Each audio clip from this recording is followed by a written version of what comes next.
Yes. Yeah, I know. All right. Now this is showing. This is doing something. All the freshmen. Yeah. I love the fact. You were awesome. Oh, really? Oh, at the I had a speech prepared, but I just kind of scrapped it at the last second. Set this in there.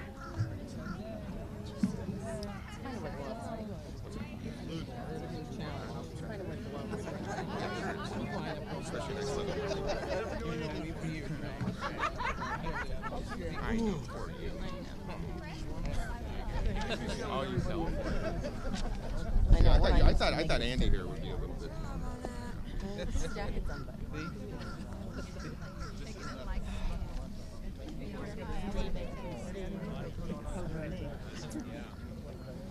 I love in the back. They're the people. The people. Yes! Ow! Short as I am.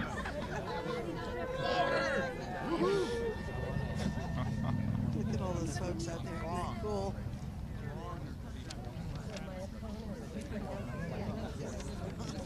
Oh, you're there. I bet someone has an iron.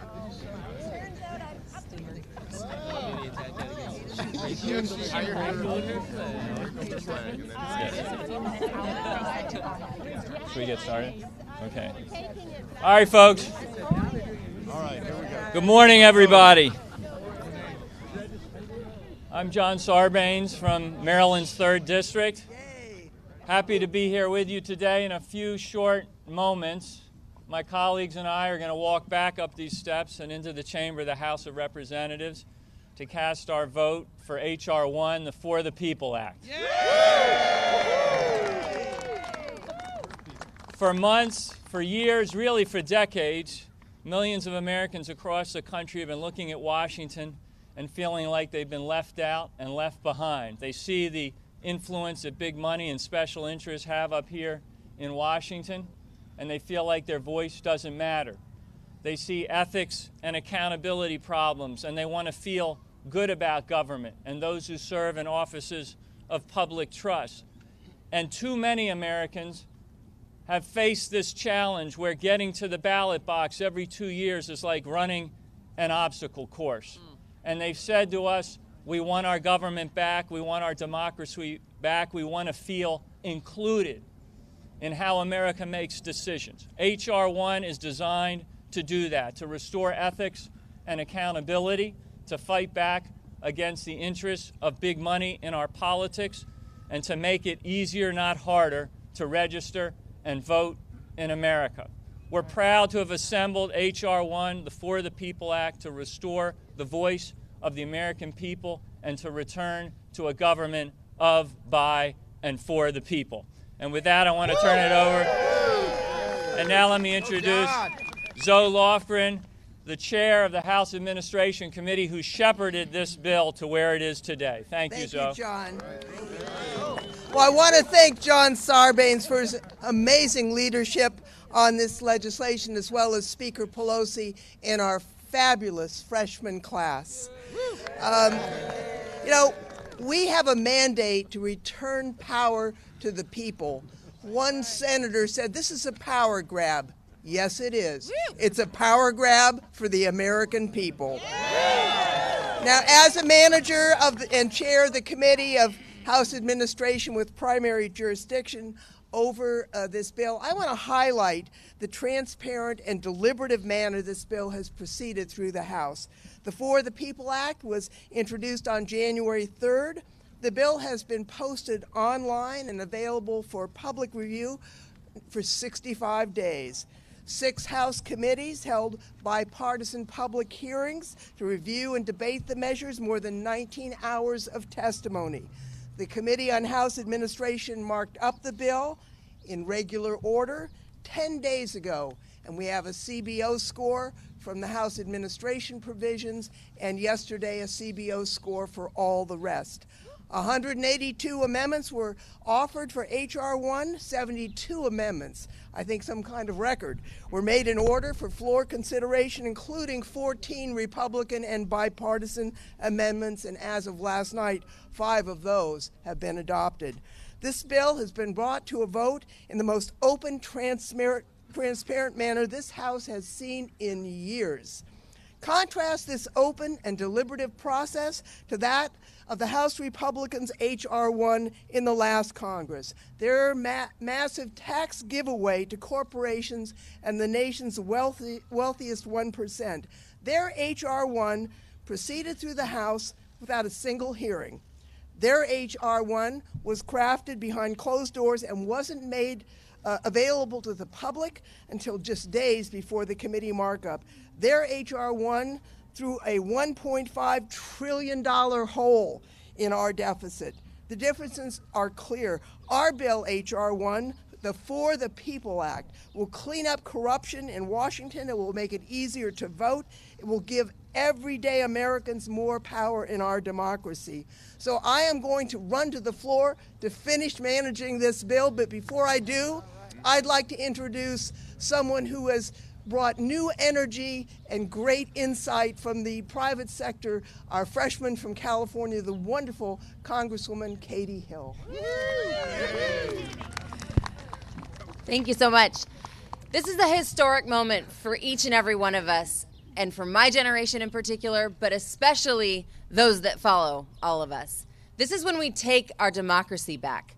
So many of us ran, and so many of us were elected because we believed that our political system is broken. When we're facing the threats of climate change, but the laws currently benefit big oil companies and the energy companies that are destroying our climate and are destroying our environment, rather than benefiting those of us and making sure that we have a planet to pass on to the next generation. When our healthcare laws are benefiting insurance companies and big pharmaceutical companies, well, millions of Americans struggle to pay for their healthcare and the most basic things.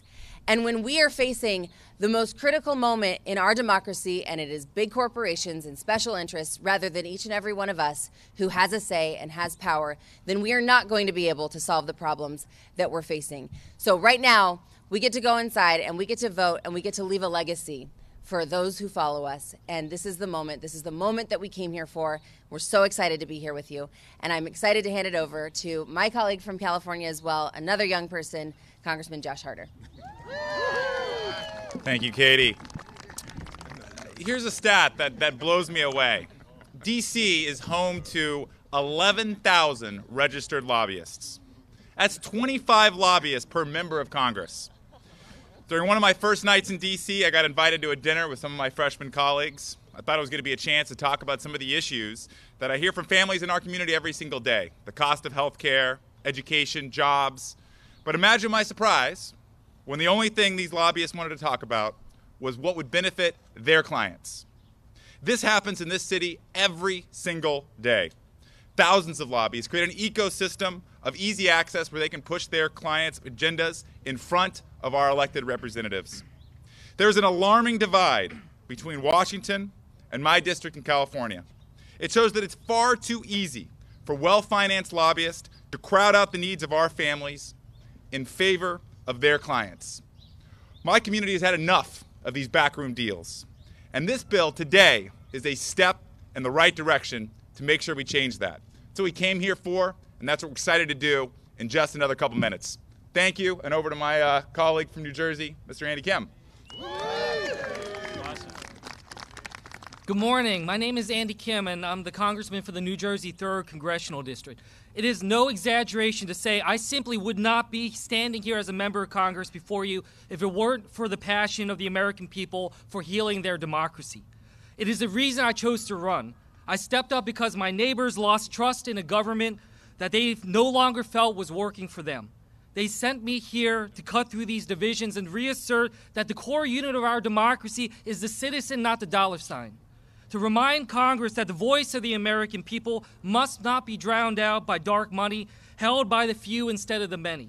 And most importantly, they sent me here and sent all of us here to get something done about it. In a few minutes, we will take a vote to seize that chance and make that change. And I ask that we do not take step on the House floor as Republicans and Democrats, but instead we recognize that we are but 435 individuals from all corners of our nation, of the people, entrusted by our neighbors, by the people. And we should be simultaneously humbled and inspired by this incredible opportunity to deliver on this promise to build a better nation for the people. Thank you.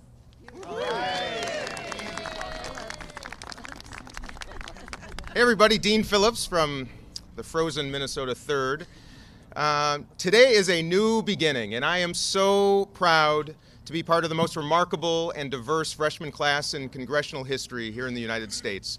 We come from every nook and cranny of the country, different backgrounds, different races, religions, perspectives, even political ideologies. But one thing every single one of us heard throughout 2 years of campaigning was that people have lost faith in the integrity of our political system. We heard people say that the size of a contribution should not equate to the size of your representation. They say that the elected officials that they vote for should be held to the very highest ethical standards in the entire world. And they said that this should be a nation that fights to make it easier to vote, not make it harder to vote. And as Congresswoman Lofgren said moments ago, Mr. McConnell has said this is a power grab. And she's right, it's a power grab for the people. It's also a power grab from special interests and a return of power to the common interest. I am so excited, the most exciting moment of my entire life, to go up these stairs in a moment and vote on this bill. And it is my honor to introduce my colleague and dear friend, Joe Neguse. He's not, oh, like I said, it is my honor and privilege to introduce the Speaker of the House, Nancy Pelosi. That's it. It's my honor to stand in for Joe Neguse.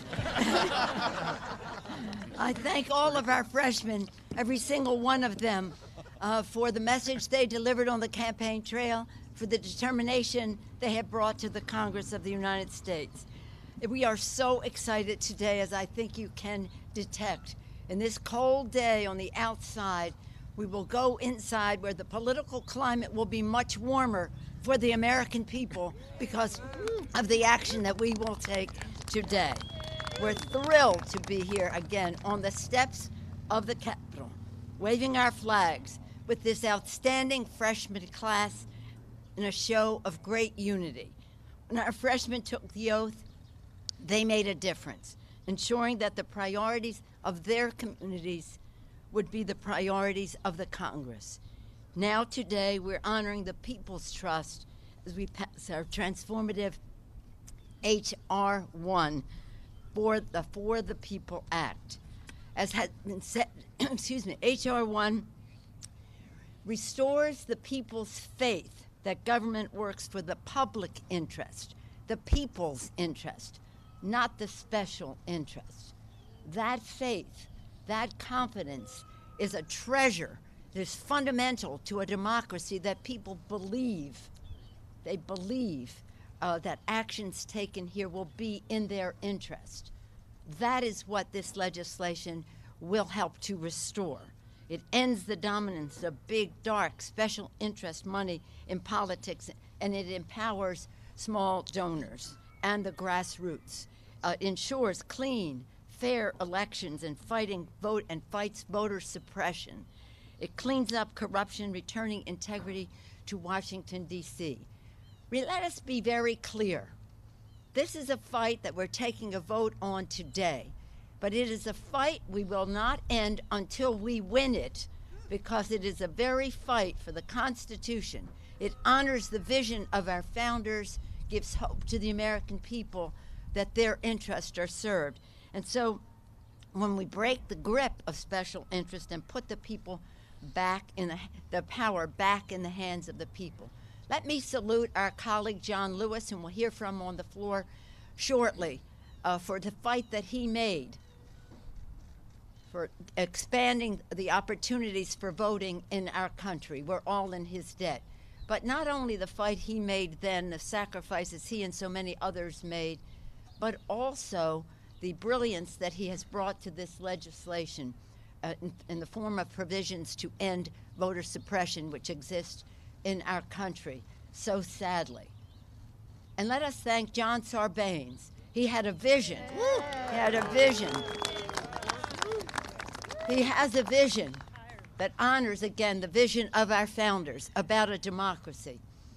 He knows his subject very well and therefore had a plan, a strategic plan to take us to today. And in the course of the campaigns, the freshmen connected with the American people who told them that they wanted their voices to be heard. What great messengers our freshman class, the messengers they are, to the Congress, for the people.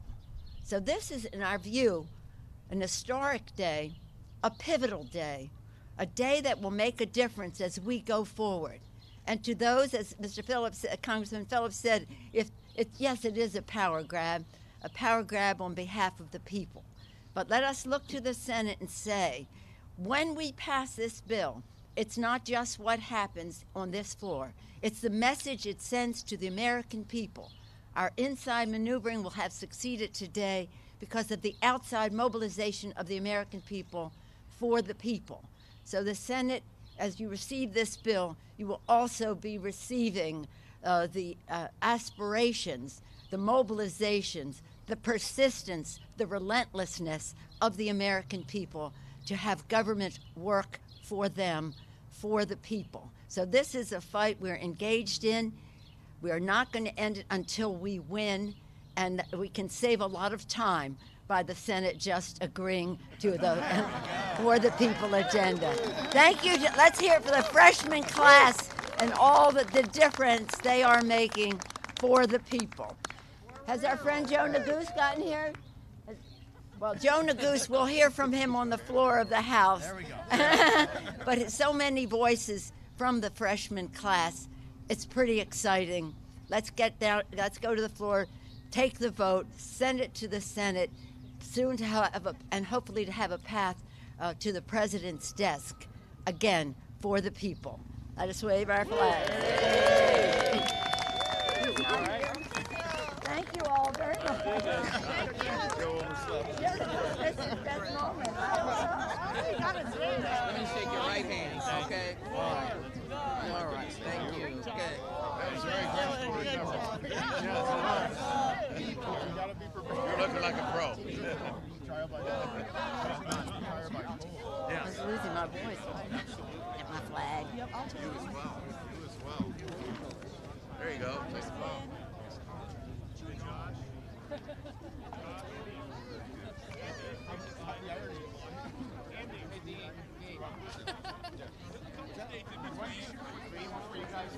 Yeah, darn right, yeah. All right, so just you guys are going up. You're about to vote on HR 1. You're excited. Ready? 3, 2. Hey everybody, it's Dean Phillips and Andy Kim. How excited do we look? It is a huge day here in Washington. We're about to go up these steps into the Capitol, onto the House floor, and vote on perhaps the most important piece of legislation in recent history, HR 1, the For the People Act, so we can get dark money out of politics, return the highest ethical standards.